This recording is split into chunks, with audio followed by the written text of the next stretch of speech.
வணக்கம் நண்பர்களே, நீங்கள் பார்த்து கொண்டிருக்க நிலம் தேனி மாவட்டம் ஆண்டிப்பட்டி வட்டம் கடமலைக்குண்டு அருகே 4 ஏக்கர் தரிசு நிலம் விற்பனைக்கு வந்திருக்கு. இந்த நிலம் கடமலைக்குண்டிலிருந்து 14 கிலோமீட்டர் தொலைவில் அமைஞ்சிருக்கு. இந்த நிலத்தில் கொட்டமுந்திரி மரம் இருக்குது. இந்த நிலம் தார் ரோட்டு முகப்பிலிருந்து 1 கிலோமீட்டர் மண் பாதையில் அமைஞ்சிருக்கு. இந்த நிலத்துக்கு விலை 1 ஏக்கர் 5 லட்சம் ஃபைனல். இந்த நிலம் செம்மண் தரிசு நிலம்தான்.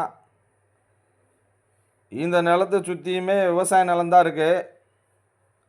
இந்த நிலம் தேவைப்படுறவங்க கீழே உள்ள தொலைபேசி எண்ணுக்கு தொடர்பு கொள்ளுங்க. ஏஆர்ஆர் ப்ரொமோட்டர்ஸ், கடமலைக்காரன், தேனி மாவட்டம். வணக்கம் நண்பர்களே.